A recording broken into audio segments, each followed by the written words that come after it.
crowded door. Sawalich and Lamar Scott, 2 laps to go. And Williams Sawalich back out front. What a comeback. Here comes Lamar Scott back to the inside. Contact. Moves him up the track. The 6 and the 18. 1 lap to go in Elko. There's going to be more contact right here. Scott on the inside. Sawalich on the outside. Bumping and banging down the backstretch. Off the turn. Sawalich sideways. 3 wide. 3 sideways at the line. Saw that shot in the EP.82 battle. Remember, he and Ringer Van de Zande in the championship hunt. He needs to get back up front. And Nielsen just really attacking. Car twitching under braking there. Trying to get to the 2. And look at this. Officials aren't going to be happy about that. That maintains big dividends to the bright orange and blue 74. I think there was a point in time, Calvin, where people were 74. Believe me, Franco. Trying to stay in the bottle and lose very little time. He's lucky that he did not hit anything solid.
All right.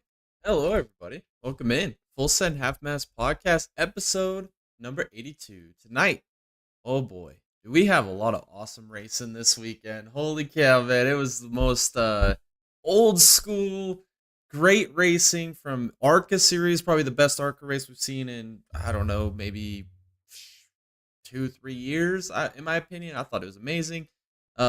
Really, mostly the end of that race was amazing. The drive by Williams Sawalich. We'll talk about that here tonight as well. And then the Michelin Pilot Challenge Series. What an amazing race that was. We had Ross Chastain in the field. We missed that last week on the podcast on the entry list. But wow, did he do pretty dang good as well. And then that IMSA race at Road America. We said it last week. Road America, it's the best racetrack in the world, in my opinion. I think it's amazing. Puts on great racing no matter what kind of series or cars you take there. I swear you could take shopping carts there and it would be a damn good race.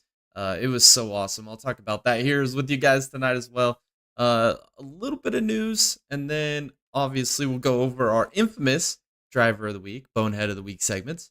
Go over some IMSA points as they stand after this weekend's finish and race. And also, guess what's back? It's NASCAR at Richmond this weekend for the Trucks and Cup. So I'll give you some of the notable entries, as well as our previews and predictions going into this weekend's NASCAR's return after the Olympic break, and then some NASCAR fantasy on top of it. So I'm excited to get into this racing here with you guys here tonight. Tom wanted to be here so bad, but he had some work obligations, unfortunately, and so he wasn't able to make it. But nonetheless, the show goes on, and I'm here tonight to talk about some racing with you guys. So first off, we'll get into a little bit of the news that happened over the week. First off, Peterson, the crew chief for Michael McDowell at Front Row Motorsports, he's going to be moving over to Spire in 2025 and be teamed up with McDowell. I think this is a big dub move. I think I would be pretty much 99% positive that Michael McDowell will be in that number 7 car next year, that LaJoy's out of it. People are saying, oh, he'd be in the 71 because Zane Smith will go over to Trackhouse. I just don't see that happening. I don't think there's the room at Trackhouse, or I don't think Trackhouse is willing to get another charter to next year, or if that even happens. And plus, they have SVG in their lineup, so I don't know if that's all going to happen. 7 car's still open. I think that's going to go to McDowell and Peterson on the box. I think it's going to be a big move. I'm excited to see them continue to progress together.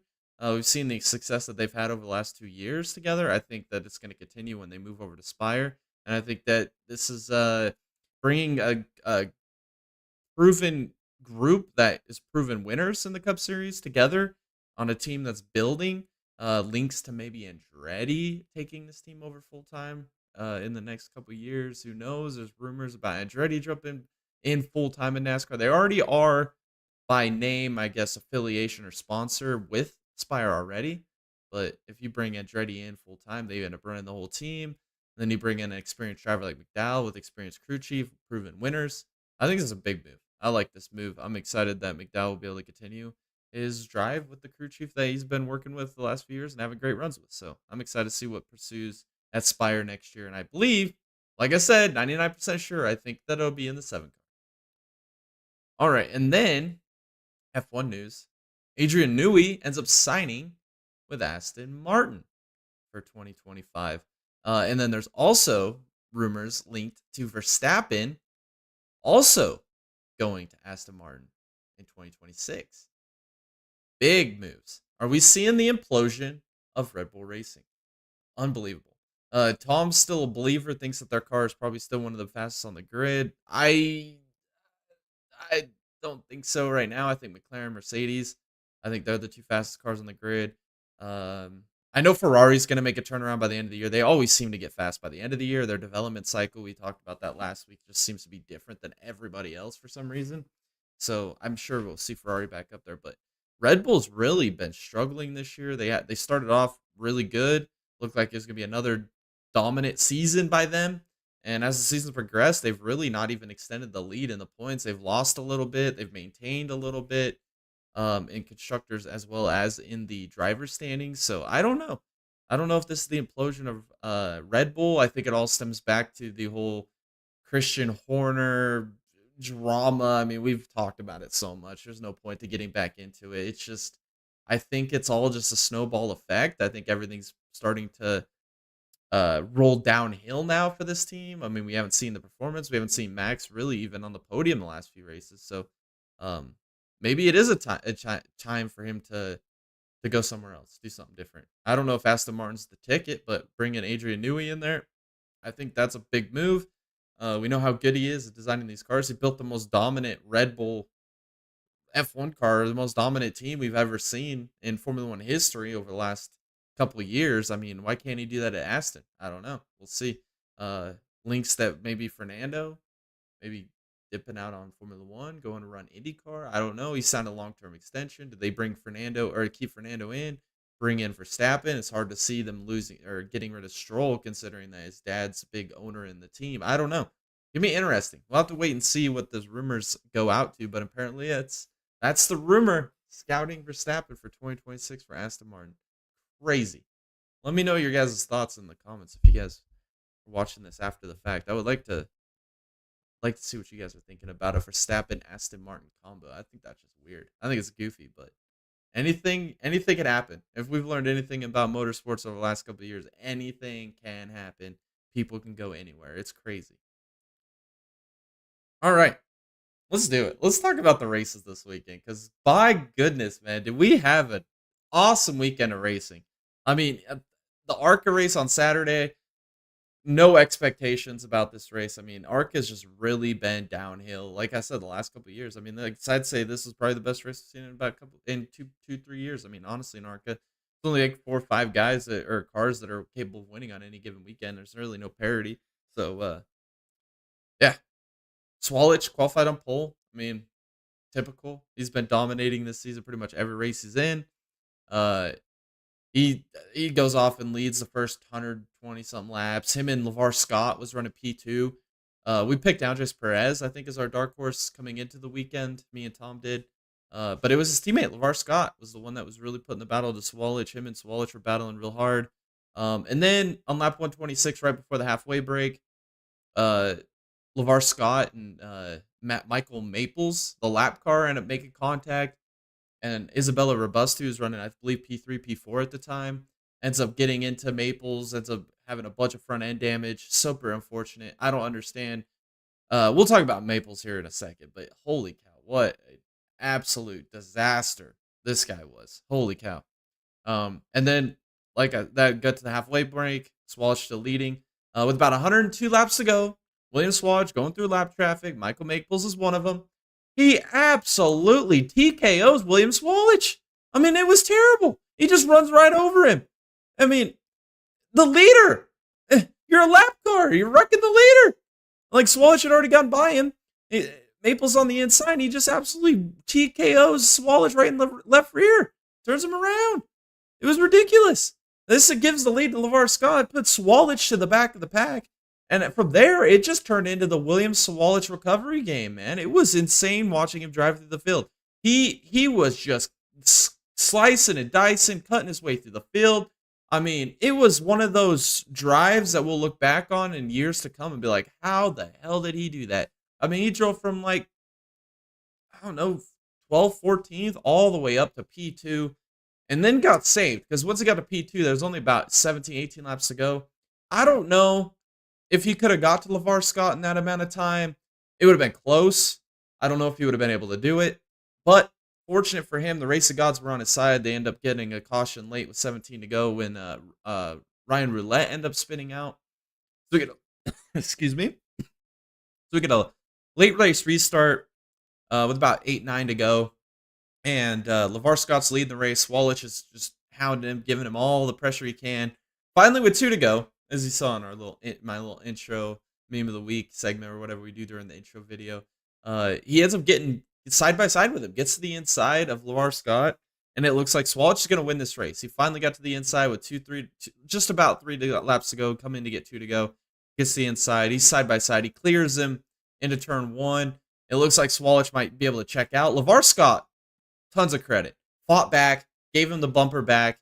Ends up getting into him side by side, door banging, coming to the white. They're side by side again. Swalich to the outside, LeVar Scott to the inside, and they're just beating and banging. And you see Chris right behind him. He is absolutely digging, man. He sees what's happening in front of him. He sees these guys door banging, wheel banging, slamming into each other. He's just digging, absolutely on the bit, man. Trying to get to the 2 front guys. I think he ends up getting a little contact into LeVar Scott, is what it looks like to me.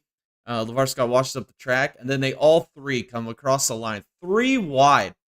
And William Swalich wins by like 1/1000th of a second. I mean, insane finish. I mean, unbelievable. This race was so freaking old school short track racing, man. I loved it. This finish, I watched it back 10, 12 times. I mean, it was absolutely freaking insane what we witnessed there out of the ARCA series. I mean, William Swalich, the storyline behind him, leading, dominating the first half of the race. I mean, the first 60% of it just dominant. Gets taken out by a lap car, has to drive back through the field, catches lucky break with a caution, and ends up fighting to the lead. Gets the lead. Then LeVar Scott, who led pretty much from 100 to go all the way down to about 2-3 to go. He looked like he might be able to win this race. He ends up having to fight back to Sawalich. I mean, what a battle that was. Chris Wright, I mean, he could have sent it in there and wiped them both out and won the race. He tried to do it legitly. He tried to move LeVar Scott up just a little bit to get his nose under there, try to make it 3 wide. I mean, it was just absolutely thrilling. No manufactured racing, nothing. I mean, it was absolutely freaking awesome to watch. William Sawalich, I mean, amazing drive. Amazing drive. I think he's going to be I mean, you could put him up in with the likes of Jesse Love, who we've seen come through the ARCA series to dominate, Ty Gibbs, who's went through the ARCA series and now is up to the Cup series. I mean, these are generational talents that are just absolutely amazing. I think Connor Zilich is another one to put up in that list as well. It's just unbelievable. Unbelievable drive. I can't believe he got the job done. And the resolve that he had, even up on the outside 3 wide with the contact, didn't waver one bit, kept his foot in it. I mean, he absolutely fought for that win. He had to earn that one, and that was super fun and impressive to watch. But Michael Maples, he is going to be a nominee for Bonehead of the Week. We'll go over that later. But, I mean, unbelievable. Ridiculous.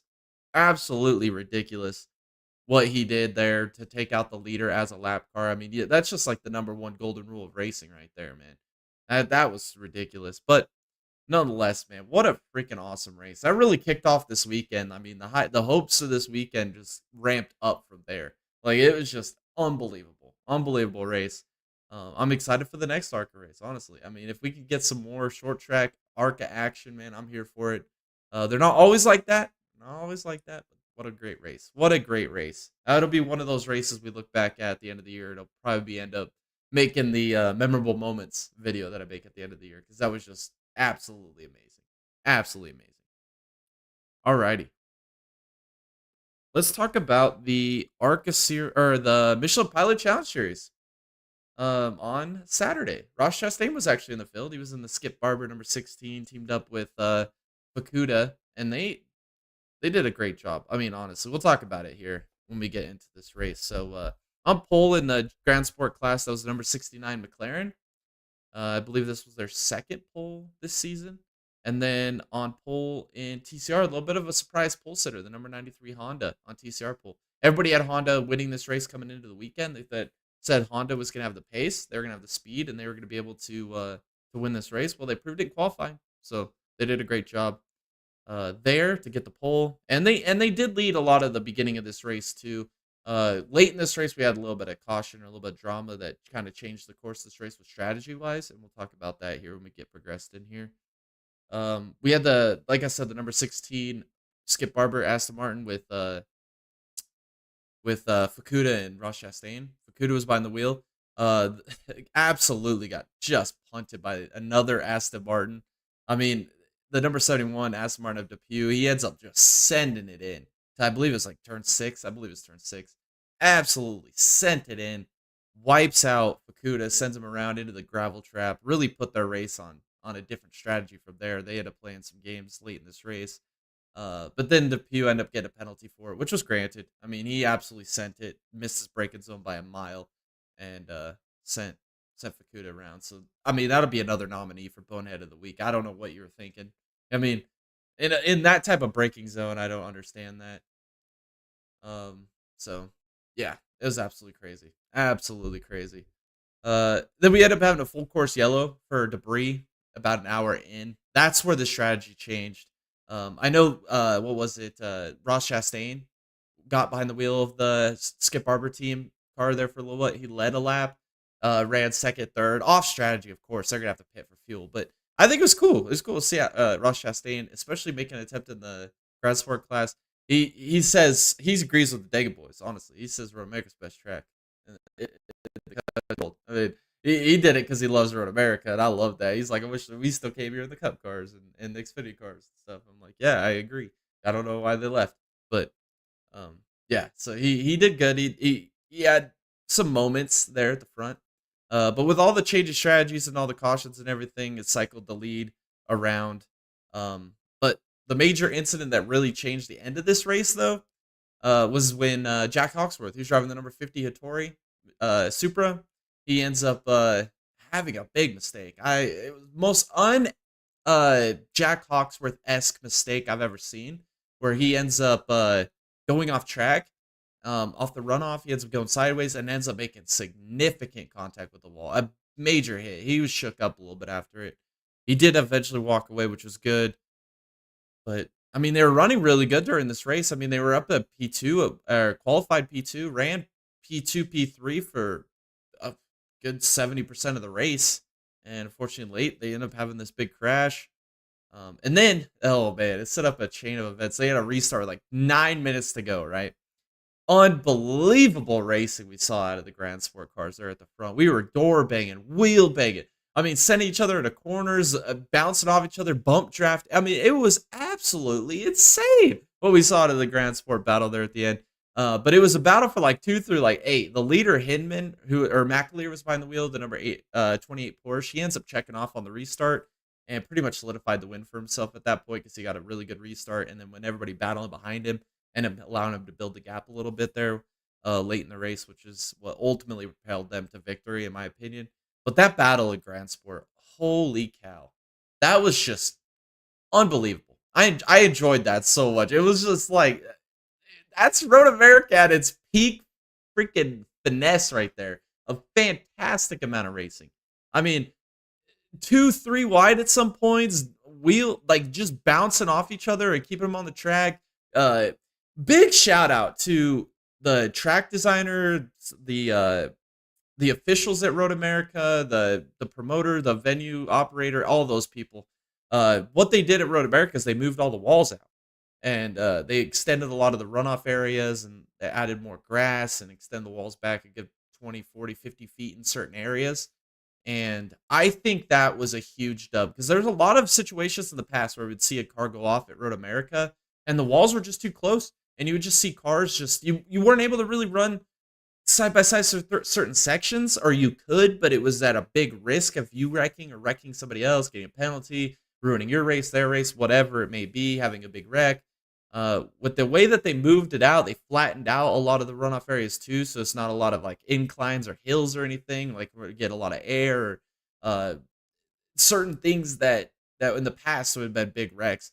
It really created for some amazing racing. I really thoroughly enjoyed it. It makes Road America even better of a track than it was before, and it was already a 10 out of 10 ace plus track. Now it's like basically god tier. I mean, there's Road America, and then everything else is in a tier way lower. I mean, it was great freaking racing, man. I enjoyed every minute of it. It was so good, and I'm kicking myself so much right now.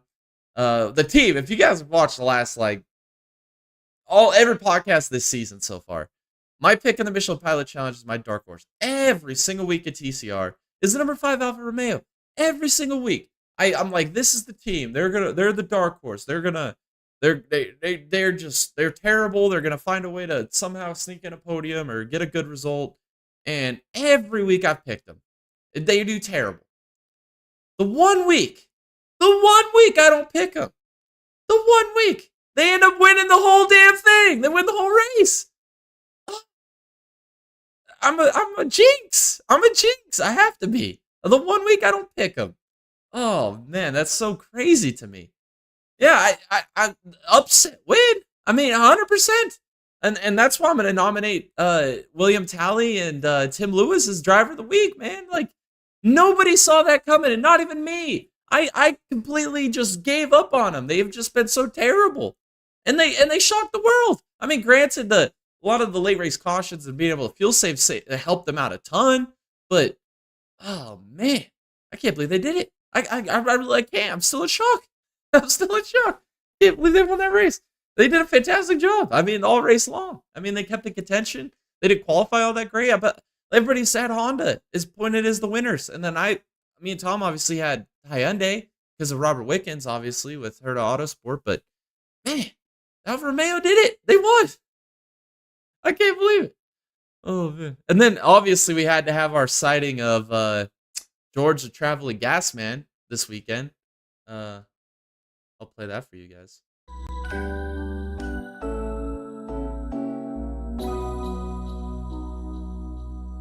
Hello, Mr. George. And George the Traveling Gas Man was back at it again. Oh, he's back at it again. The number 12 Starcom team, they were running second TCR on the final lap. They ended up running out of gas. Oh, Andy Lally behind the wheel. Oh, that was my dark horse pick for the weekend. So I was like, dang, my normal dark horse picks leading late on Fuel Strategy. My dark horse this week, Starcom, they're running P2. And then, yeah, it just kind of fell apart for them. Georgia Traveling Gas Man, 1 lap short on that fuel there, buddy. You needed 4 more miles. You didn't make it. Wonder where you're going to be next week. Oh, that's right. We'll talk about it. Oh, man. That was a great race. I enjoyed the Michelin Pilot race. Seeing Ross Chastain out there was really cool. I'd like to see him run more of these events in IMSA. Skip Barber Racing School reached out to him, and they wanted him to run the race, and he wanted to run it. He never ran any like GT3 or GT4 cars before, and so getting that experience was really cool for him, I think.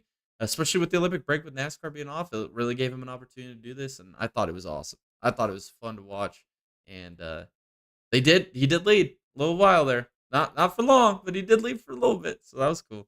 So yeah, your winners again. I'll just reiterate: the number 28 Porsche with McAleer and Hinman ended up winning in Grand Sport, and then the number 5 Alfa Romeo with Tim Lewis and William Talley ended up winning in TCR. So big wins for them. That was the second win for the number 28 Porsche. I believe that is the first time we've seen a multi-time winner this year in the Michelin Pilot Challenge Series. So that's a big news storyline. But shout out or kudos to them for that amazing restart they got, and then all the battling behind them, which was absolutely fantastic. I mean, honestly, great racing. So again, big expectations for Sunday, which we'll talk about next. Oh man, this race proved again why sports car racing is my favorite racing in the world. I would say Tom has said pretty much his favorite racing in the world, and Road America is our favorite track, the best track in the world, and why and just why it's just so great, man, and why the WeatherTech Sports Car Championship is just so intense.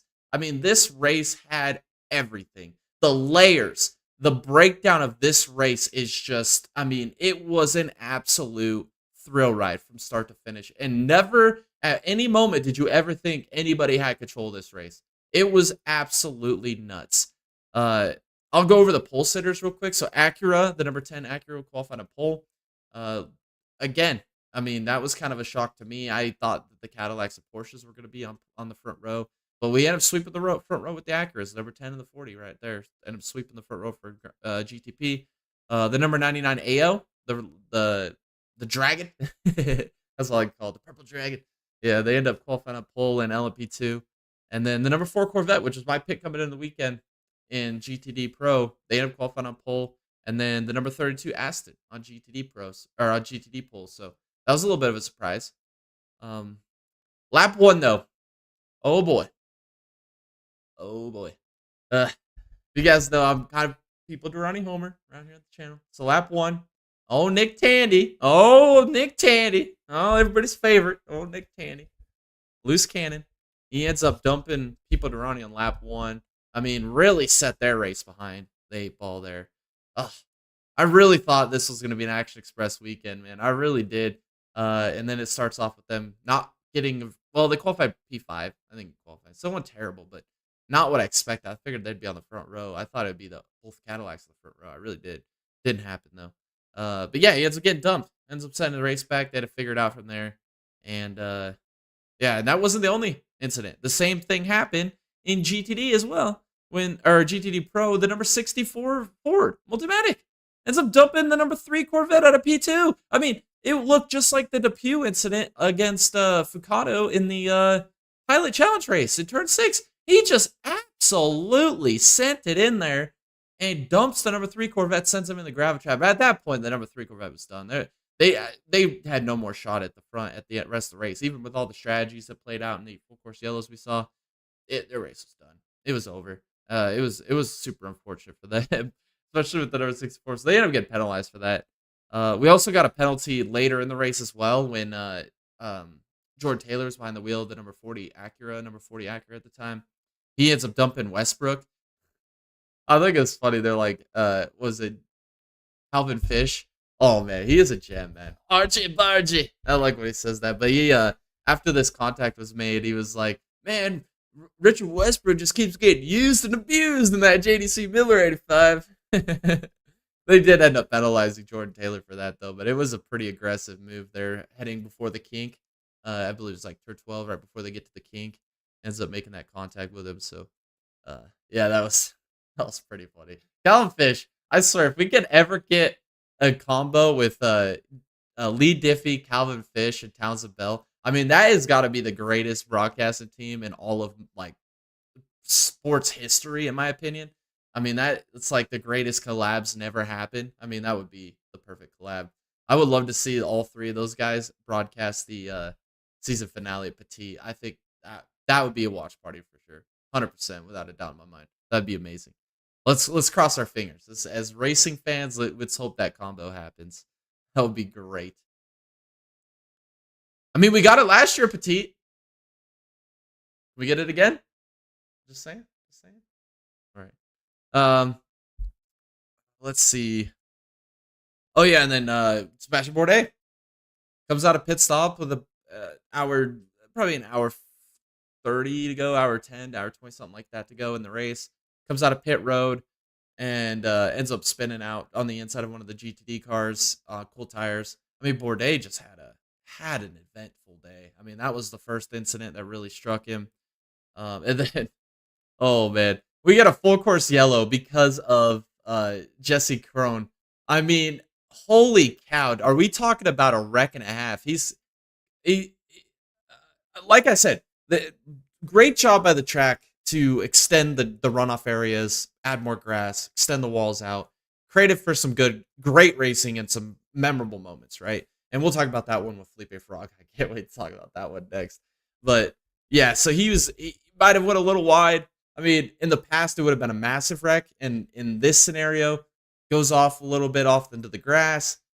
Looks like he could potentially save it. Kind of looked like one of those hydroplane scenarios on the grass where it kind of lifted up a little bit and lost complete control. Ends up TKO on the wall. I mean, BMW has just been horrendous this year. I mean, if we're talking about World Endurance Championship, if we're talking about IMSA, BMW has just been terrible. I mean, they're getting outran by JDC Miller. They're getting outran by Proton. I mean, it is absolutely embarrassing for BMW this year, especially after last year. They were doing so good. I mean, the big culprits, though, I mean, Krohn this weekend. We've seen Connor DeFelipe. I mean, we've got a running joke around here that his dog died because he's just been absolutely terrible this year. I mean, just look back at Detroit in particular, where he had 3-4 incidents that finally wound up in the wall and ended that race for him. I mean, go back to Le Mans. I mean, both cars just absolutely got TKO'd. Granted, the 15 at Le Mans did get can opened into the wall because of the leader of Cubica behind the AF Corsa, but regardless, BMW has just been terrible this year. So to see Krohn run out of talent, run off the track, lose control, wrecks his race car, took out all the yard sale signs, as my dad said, watching the race with me, all the yard sale signs up on the inside of the track. I mean, it was just absolutely just a landfill of just garbage and debris everywhere. The only thing that gets me on this incident, though, is Sebastian Bourdais did get involved in this wreck, end up getting some damage to the front nose piece of that race car, but they never showed it. You saw the dust get kicked up, and you saw the wreck happen with the 25, but you never saw what happened to the 01 Cadillac with Bourdais. You never saw it. You saw the damage, the aftermath, but you never saw the actual contact or what he hit or anything. And all those GTP cars have those big overhead cams and the onboard cams. I don't know why they never showed one of those. So that was disappointing. A little bit of Fox broadcasting introduced into the NBC or Peacock broadcast of the IMSA race, which was unfortunate. But I would like to have seen what happened. I mean, he had some pretty significant damage. They did bring it back down to pit road. They end up putting on a new nose piece. Off strategy towards the end, though, he had not as much energy as a lot of the other guys had around him, which we'll talk about that towards the end of this race. But yeah, I'm going to nominate Jesse Krohn, Bonehead of the Week. I mean, that was just ridiculous. Just adding to the misery and pain that has been 2024 for BMW in the prototypes. Let's see what's next on the docket here for this race. There's just so much to talk about, man. Oh man. Okay, yeah. Great battling in GTD and GTD Pro all race long. After this next restart, we see the number 27 Aston Martin, the number 65 Ford Multimatic. They're battling door to door, slamming off each other, bouncing off each other. Made some significant contact. And again, to Tom's point, every single week, this Ford GTD Pro car is just absolutely built like garbage. It is terribly built. I mean, the Aston Martin and the Ford make the similar amount of contact in a spot. Granted, thanks again for extending the track, making the flatter runoff areas, because it created this awesome moment through a spot that you would normally not go side by side. They battled side by side, made pretty significant contact to both race cars. The Aston Martin lives to see another day with minimal damage. I think it took off a little bit of the diffuser and a little bit of a dent on the right front fender. Nothing significant, right? But the Ford, what the hell? This thing fell apart. It looked like this car was made out of paper. Panels are flying, pieces are falling off the damn thing. The wings dangling, the diffuser hits the ground, the rear bumper's ripped off the damn thing, the front end's torn to pieces. What? Hey, the Aston Martin took the same hit you did. You hit square, dead up, side to side. The Aston Martin, you couldn't even tell it was in any contact. The Ford looked like it went through a landmill or a landmine. I mean, it was insane. It just shredded that car to pieces.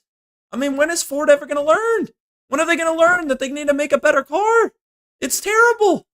Redesign it. I mean, the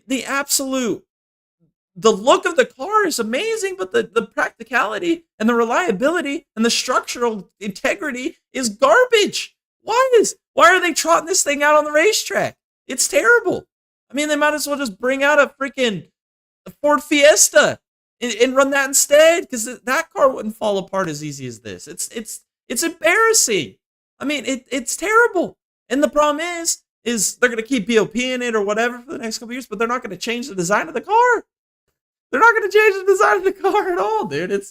I don't even know. It's a meme at this point. I mean, I was laughing comically and then I was mad because it's embarrassing. I mean, it's terrible. It's terrible. Redesign. Again, it just fell apart. Terrible. And then that brings out into precaution because we got the entire Ford falling apart everywhere. It is what it is. We get a crazy battle here off this next restart. About 48 minutes to go or so in this race. LMP2's all in a mix, right? GTP kind of spread out off the restart. Normal GTP stuff where they all kind of just spread out a little bit and then they come back together. Kind of a yo-yo effect. Not LMP2. Nope. We had like first through like eighth, all nose to tail and like just absolutely racing incredibly hard. We saw an aggressive block. I believe it was the AF Corsa made a really aggressive block on the number 24 United. They had a major block. Major block. Almost ran him off the track. I think they ended up penalizing the AF Corsa for that block. But that ended up opening the door for Felipe Fraga. Felipe Fraga went right around all of them. He gained like 4 spots in the matter of like 2 turns because of the contact and the bad block. Ended up slowing up a bunch of the LP2 cars. Fraga kept his foot in it, went all the way around him. I was like, dang, look at that. Fraga looking like he might actually go contend for this win. And then it wasn't even, it was in like poetic justice. Like all great stories, man. Like not even 30 seconds later, we see the same spot where Krone went off, right? He had already taken out all the yard sale signs, everything that was down there. Yeah, Felipe Fraga goes off in the exact same spot. And this man, the testicular fortitude of this man, dude, he goes off track through the grass, doesn't even lift. He keeps his foot directly applied to the skinny pedal, all out. He had to have been biting his jaw must have been clenched. Eyes wide open. Kept that thing floored. Looked like he was going to save the damn race car. He was going to keep it on track or get it back on track and keep going. And what happened is there's that access road. Oh, man. So he's going through the grass. That access road comes up. He ends up catching some aerial action. And when he went airborne, it was over. It was over. Like all 4 wheels came off the ground. Car ends up landing, spinning sideways, takes out the remaining yard sale sign that Krone somehow missed. He ends up collecting the spare that Krone missed.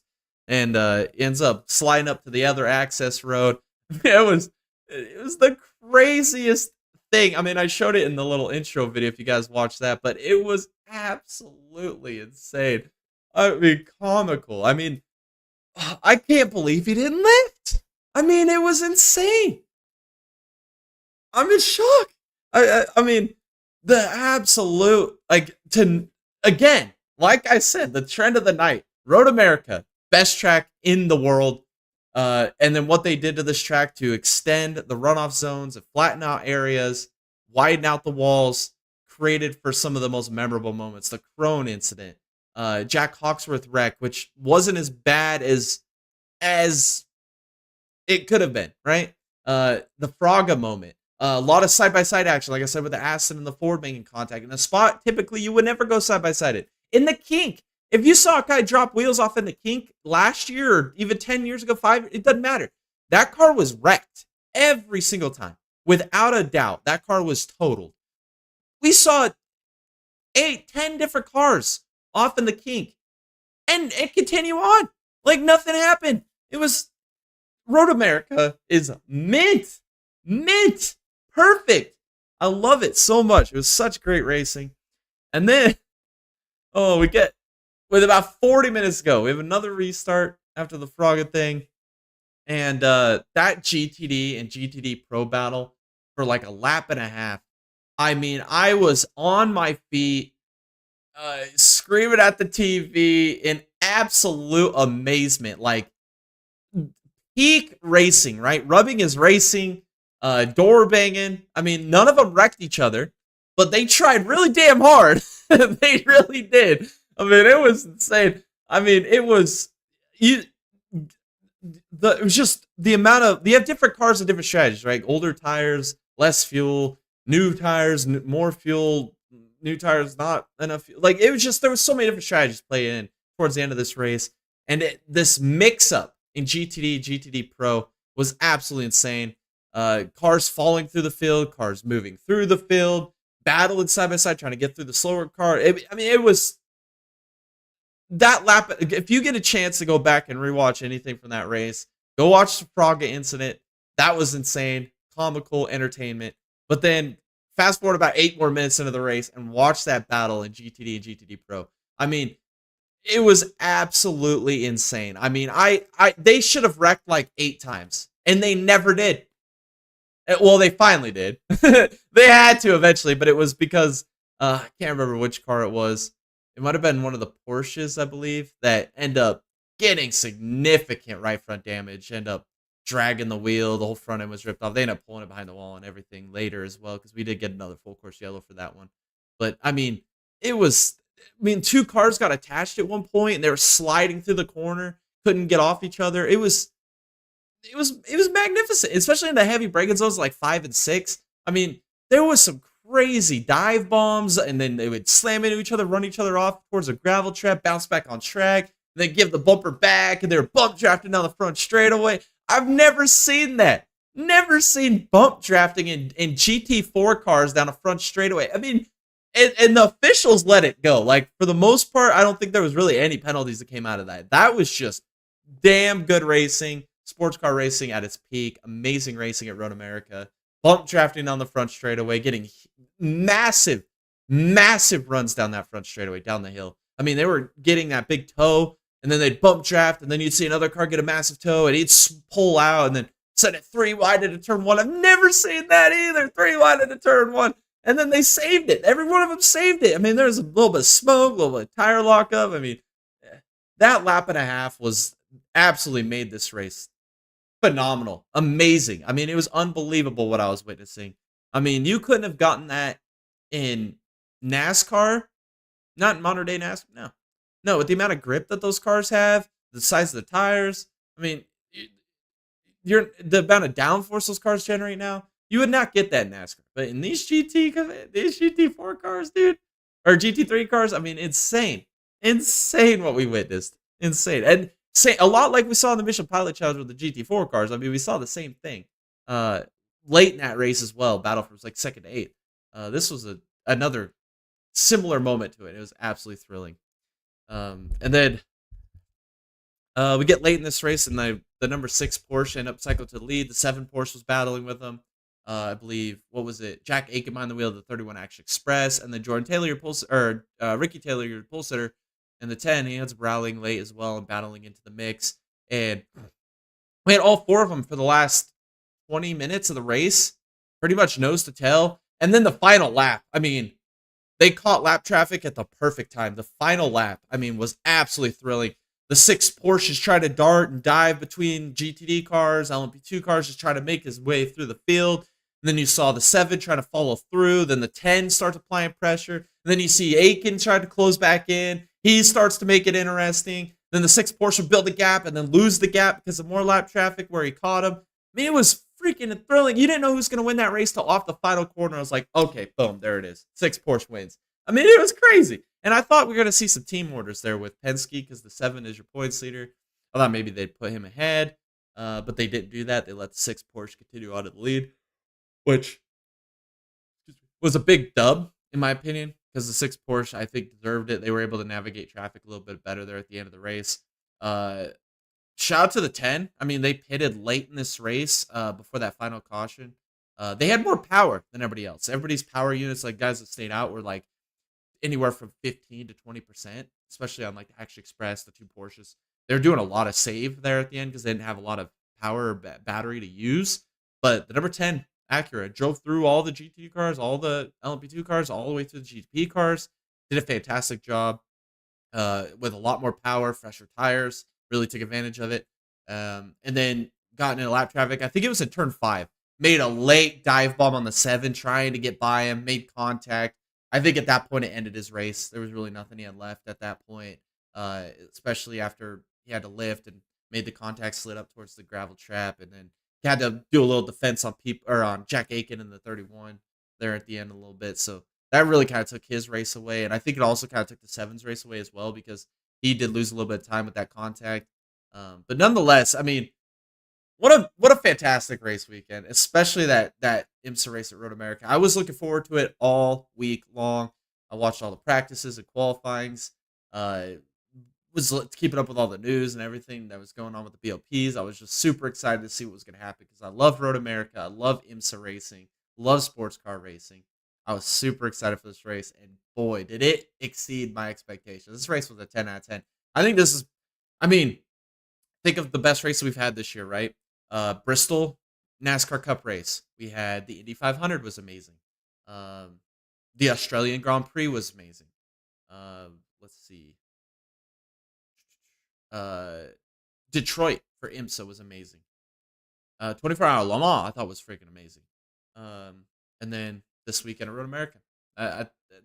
I'd put this one above half of those races I just named. I think this race was probably one of the best races of the season. It was an amazing race. I enjoyed every bit of it. And the winners this weekend, the number 6 Porsche with Jomine and Tandy, ended up winning in GTP. I'm not a fan of these 2 drivers, not at all. Especially, well, it's really with Nick Tandy. This year has really just disappointed me. He is just an absolute clown. But give credit where credit's due. They end up getting the win. Then in LMP2, the number 2 United, Team Ben finally did it. I mean, they've been. Where's Team Ben been? I mean, it's like, where they been? Where they been? Where you been, Ben? Oh, they finally get the dub this weekend in the number 2 United machine. Ben Keating, Ben Hanley. And then in the GTPT Pro class, the number 35 Ferrari wins with Alto and Sarah. They did a fantastic job. Dominated the weekend, really. Once they got to the lead, they pretty much controlled it from there on out. And then congratulations, number 96, Turner Motorsports in GTD. They did a great job with Foley and Gallagher. They ended up getting the win there. So great wins for those guys. Great wins for everybody. Great racing. Lots of drama. Lots of action. I enjoyed every minute of that race, and I'm gonna probably go back and rewatch it again a couple times here in the next couple weeks. It's at Peacock. It's all backlogged. The OGs of the motorsports world there with Peacock, doing God's work there and giving us motorsports fans content to watch on any given day. So yeah, that was an awesome race. I enjoyed every bit of it. I'm so jittery and happy talking about it because it was just so good. All the layers of this race, the great battles that we saw, the lead changes we saw, the strategies we saw, the wrecks, the crazy saves, the crazy moments, the fantastic finishes. I mean, it's just mint. I mean, it doesn't get any better than that. That's true racing. That's great racing, and I enjoyed every bit of it. So great racing this weekend. Excited for the next round of IMSA. I mean, I am. Point standings after this weekend, though. The number 7 Porsche does maintain the points lead, 100 points ahead of their teammate, the number 6 Porsche, and then 185 points over the number 01 Cadillac with Bourdais and Van der Zande. It's not over yet. Tom's bold prediction, obviously, was that the 01 Cadillac was going to win the championship this year. There's a few more rounds remaining. It's not completely over, but they do got to start knocking some wins out. I mean, it's and qualifying on the front row, and they've got to start doing a lot better. So we'll see if they can rebound and get back into this mix here. It's looking a lot like last year with the championship. I mean, it came all the way down to Petit. I think it's going to do the same this year. So I'm excited to see as the championship battle continues to progress. Driver of the week. I'm going to nominate EJ Tamayo. I think I said that right. P6 in the ARCA race. Never heard of this guy in my life. I don't think anybody has. Did a fantastic job. P6. I was on the lead lap in a team that doesn't run good.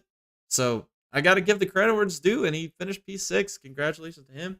And then obviously I'm going to nominate Tim Lewis and William Talley. We normally don't nominate a winner as driver of the week, but considering that this has been my dark horse pick all season long, low-key been pulling for him to do something good and get some good results. The week I don't pick them, they go out and win. So I'm not going to pick them anymore as a dark horse. Well, obviously I can't anyway. They're a winner now. But yeah, I got to give the credit to those guys. I mean, with the amount of terrible luck and everything that's happened to them this year, to finally get a win, that was huge. Memorable moment for them this weekend in the Michelin Pilot race. And then I want to talk about Proton in the IMSA race. I want to give him a shout out. Mainly Gio Maria Bruni. What a freaking awesome race he did. That Proton was in the top 5, top 3, pretty much all race long. I mean, they were outrunning the BMWs. They're out the manufacturer teams. They're outrunning JDC Miller, which I think has more money than Proton. They outran the Acuras at the later stages of the race. They outran the Cadillacs. I mean, the Porsches at one point as well. I mean, they had pace. They ran really good. So the stint specifically with Bruni, I'm going to nominate him. He finished P5, but he ran P3 for a solid hour of this race, which was super impressive to me. And I love pulling for the Proton team. Their car looks awesome. They're not a manufacturer team. They run the Porsche 963, and I think it's a cool story, and that's why I'm going to nominate them this weekend. And then Boneheads of the week, Michael Maples wrecking William Swalich in the ARCA race, just uncalled for. That's like racer rule number 101. Can't do that. Bonehead move for sure. I'm going to nominate Frank Depew for bulldozing Ken Fukuda. I mean, that was just ridiculous on the brakes. There's so many other ones I can nominate too. I can nominate the 64 for doing the same thing in the IMSA race. I just think this one was ridiculous. Aston on Aston crime right there. So, and then obviously I'm going to nominate Jesse Krohn running out of talent.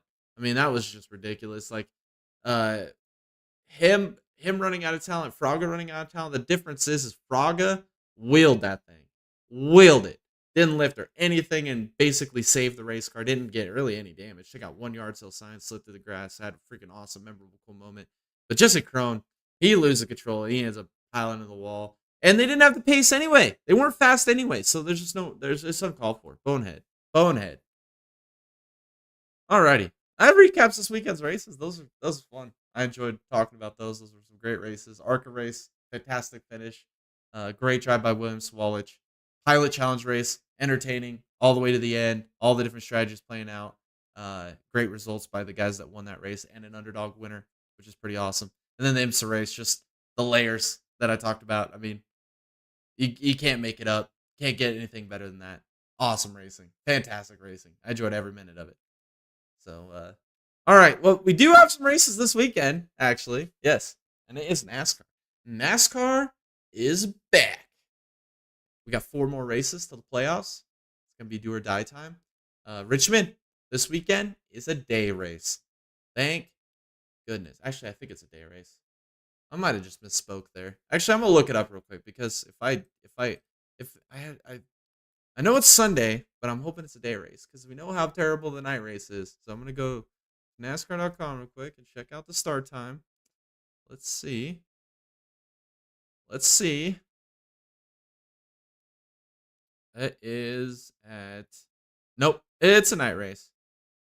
That's nice. Okay, well, now my hopes are completely shattered and my dreams. Dang it. Oh, why is Richmond a night race? Everybody knows that the short track package on these cars sucks. The tires are harder than the stones that Jesus walked on, as Tom would say. And then we're going to put it in cooler temperatures at night. It's going to be terrible. It's going to be just like last Richmond race. It's going to be freaking terrible. Oh, man. All right, whatever. I could continue to complain about the same things I always complain about, but there's no point. That just really bums me out. I really thought it was a day race. For some reason, I thought it started at like noon Eastern or something. I don't know. I'm dumb. That is what it is. What are you going to do? All right. Well, Saturday is the truck race. Notable entries for this weekend's truck and a cup races are William Swallich. He'll be in the number 1 Tricon truck this weekend. And then Connor Zilic in the number 7 Spire truck this weekend. I'm excited to see these guys race this weekend in the truck race. Connor Jones, he'll be in the number 66 ThorSport machine. And then Connor Hall, he's a Cars Tour driver. He's going to be making a start for McAnally, number 91 this weekend. I'm excited to see what he can do. The last few guys that come from the Cars Tour or the super late model ranks have done really good. I mean, go back to Bubba Pollard. He finished, P4 in the Xfinity Series at Richmond earlier this year. Brendan Queen did really good in his run. So I'm super excited to see what Connor Hall can do. And then Cup Series, Riley Herbst will be in the number 15 Rick Rowe Racing machine. Ty Dillon, he'll be in the number 16 Colleague machine. And then Parker Retzloff, look at that. First career start in the Cup Series in the number 66 MVM Power Source, whatever they want to call that team now. Entry this weekend. So no expectations. First start, terrible team. We'll see what happens. But Saturday, the Truck Series, Clean Harbors 250. We got 2 races left in the Truck Series regular season. So this weekend's a big moment. If you're outside that cutoff line, you got to get that win or get some points. I know it's real tight down there with like Stuart Friesen, Matt Crafton, those guys. So Tanner Gray, I know he's back in that mix as well. So we'll see what they can do. Daniel Dye as well. But my pick for this weekend, I'm going to take Christian Eckes. Christian Eckes for sure. I think he's going to end up winning this race. Him and Corey Heim, they've had such a great championship battle this season. I mean, trading wins back and forth. Had a little bit of drama, controversy out of them from like Pocono, as well as where did they race last week or 2 weeks ago? Indianapolis Raceway Park had a little bit of drama there as well. So I like it. I like the drama. I like the rivalry we're seeing here in this championship battle between Eckes and Heim. But this weekend, I think Eckes gets the edge over Corey Heim this weekend. I think he ends up getting the win, gets another win, gets some more playoff points, and tries to and take away this dominance, or not dominance, but this advantage that Corey Heim has right now. And then my dark horse, huge fan of this guy. I think he could drive pretty much anything in the world to be successful. He's so good, especially his road racing background. But whenever he gets these starts in the trucks, or ARCA, or whatever it may be, whatever the powers may be, he always does freaking amazing. He's going to be in a number 7 Spire truck this weekend. I think that's going to be a big boost for him as well. I'm going to take Connor Zilic. I think Connor Zilic is going to be in the top 10, top 5 in this race. Shoot, I think he could contend with the likes of Christian Eckes and Corey Heim and Ty Majeski and Rajah Caruth for this win.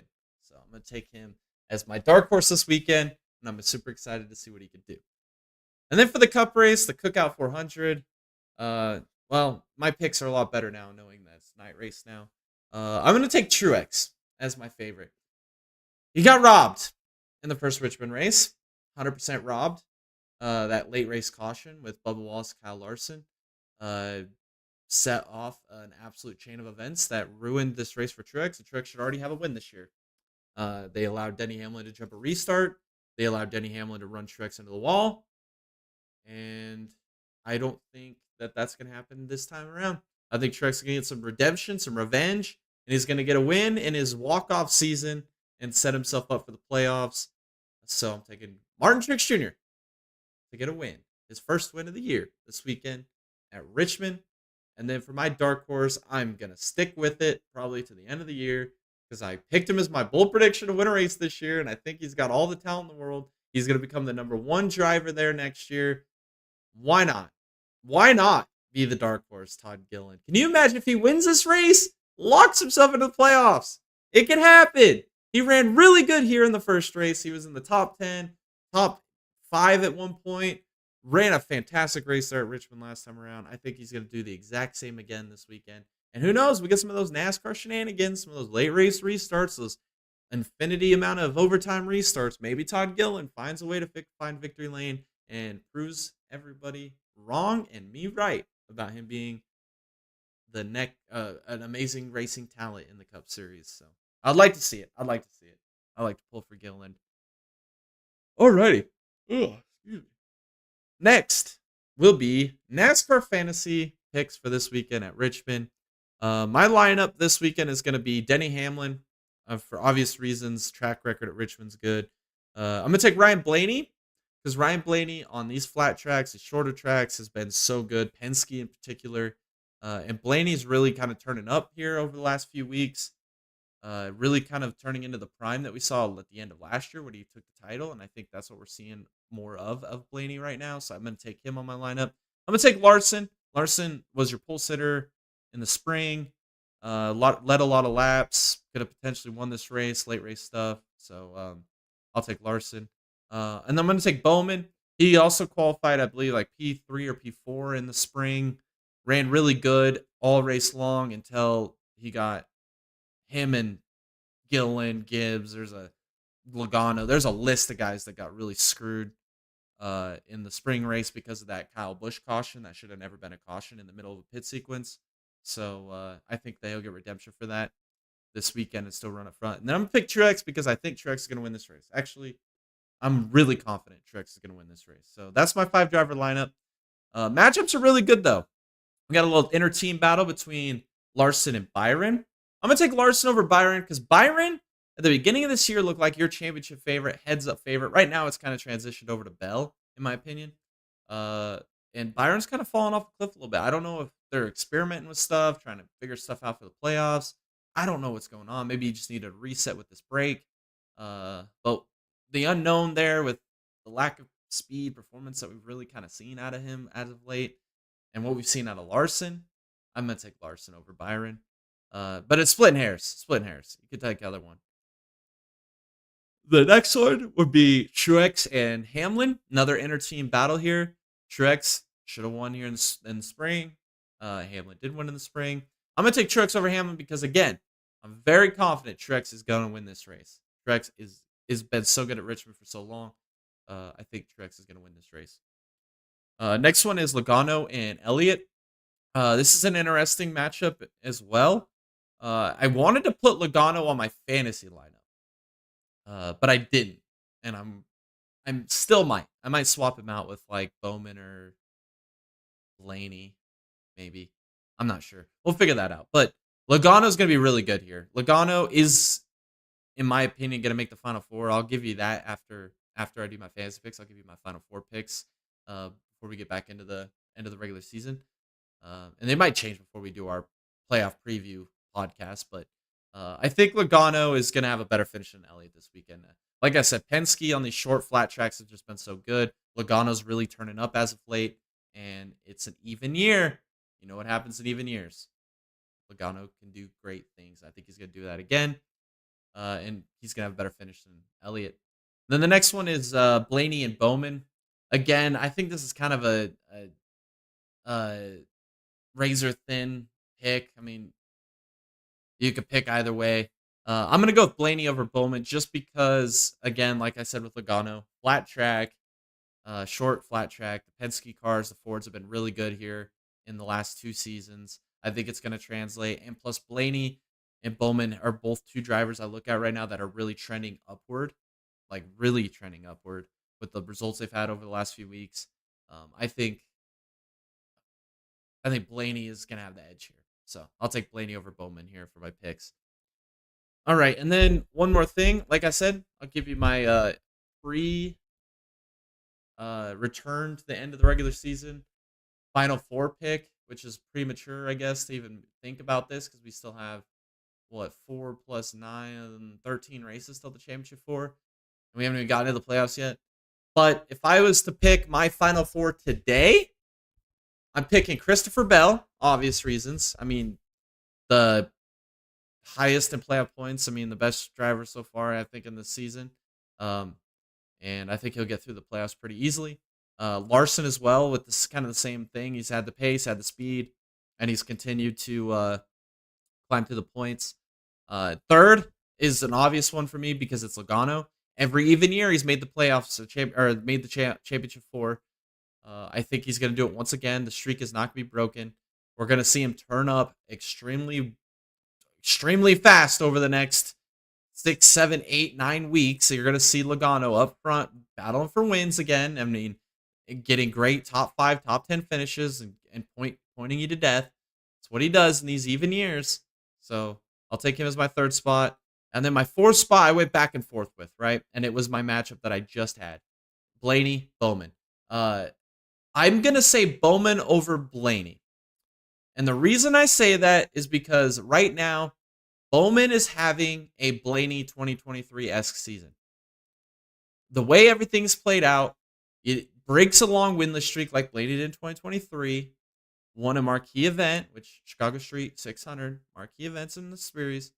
And then after that, they've started turning it up, having good results, getting multiple top 5s, top 10s. I mean, Bowman's one of the highest in the series right now in top 10 finishes. He's got like 3rd highest, I think, in top 5s. I mean, he's really been consistent this year. He just doesn't have the stage wins or the wins to back it up, but he's had really consistent runs. And I think that the playoffs are going to be very favorable for him, considering that there's a lot of wild cards. And there's 2 road courses on the schedule. Watkins Glen's not a favorable one for him, but the Roval is. He's had really good runs there in the past, multiple times in podium finishes there. Let's see. I think they'll be good on the intermediates. Bristol's in the playoffs. We saw how good he was there in the spring. So I think Bowman is gonna have a turn up in the playoffs, and I think he's gonna make the Final Four. But like I said, those are the 4 drivers. It's way premature. They're gonna change, obviously, probably when we get towards our playoff prediction. So, but right now, if I was to pick 4 people today, that's who I'd pick. Alrighty, I think that'll do it. I think that'll do the podcast here today. Thanks to everybody who tuned on YouTube and as well as Kick. I really appreciate it. I had a fun time talking about racing. What a fantastic weekend of racing. I'm hoping we can get something similar this weekend at Richmond. My hopes are not super high. But I'm excited because Saturday I'm going to the Idaho 208 here locally. So I'm excited to go do that on Friday and Saturday night. It's a 2-night event. So we'll see who can qualify in. One of the biggest super late model races on the entire West Coast. So I'm excited to go see that at my local speedway this weekend. Maybe there'll be some content out of that. Maybe not. We'll see. I'm excited to go check that out this weekend. Everybody, thanks again for tuning in. Make sure to go follow us on all of our socials. We got X, Patreon, Facebook, TikTok, Instagram, as well as streaming on Kick. Go follow us on all those platforms. Stay up to date with everything happening here at the Dega Boys Broadcasting Network. On Thursday, we have some more IndyCar Road to Pro at Worldwide Technology Raceway. With Tom, will be back behind the wheel, trying to make his way into the Road to Pro. I believe that's still happening. I know he's on the road right now for work. I'll have to talk to him and see if that's still a guarantee that's going to happen. I know he wants to do it. I don't know if he'll be able to do it. I'll have to talk to him. But stay tuned. There's a most likely 99% chance that I believe we will be streaming on Thursday with Tom's run at the Road to Pro. And then, what else? Watch party poll. Yes, watch party.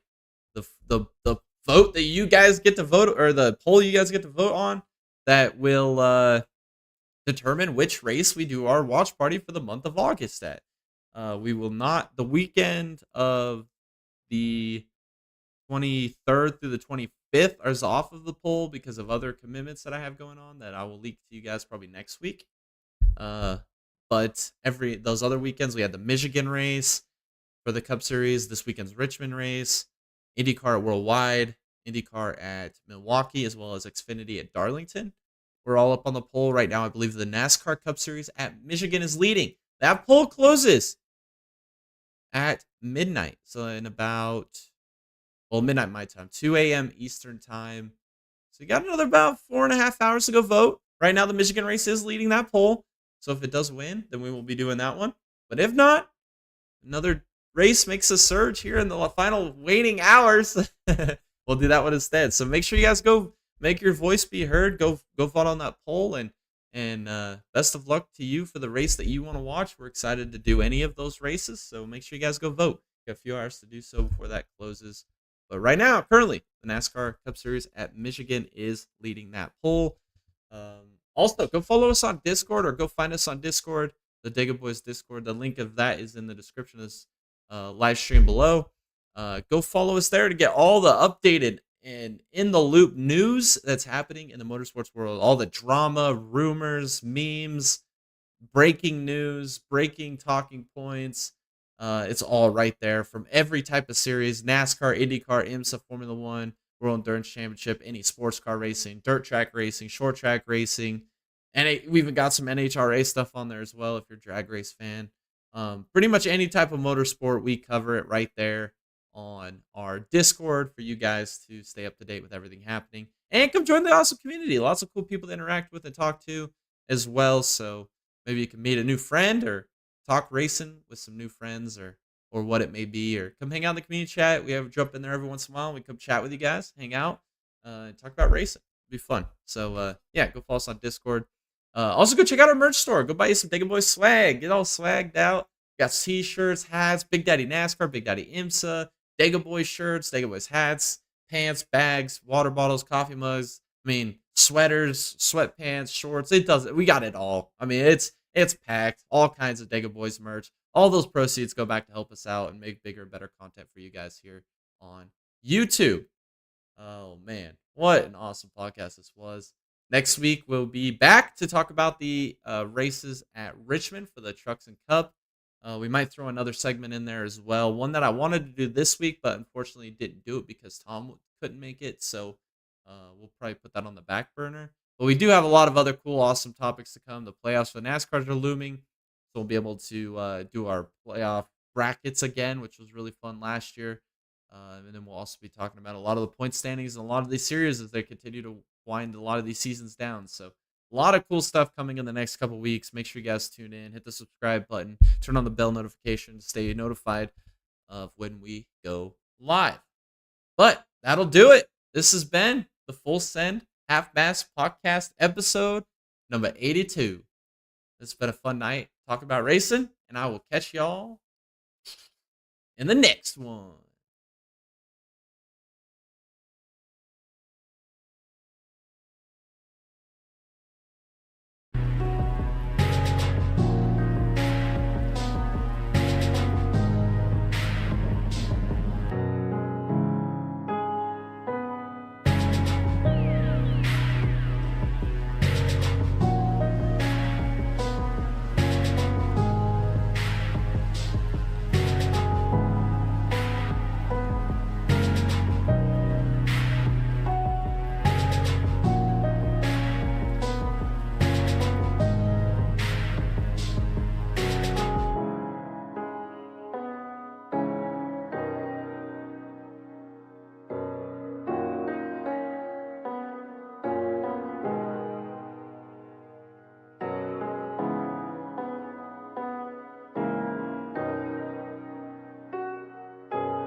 the 6 and the 18. One lap to go in Elko. There's going to be more contact right here.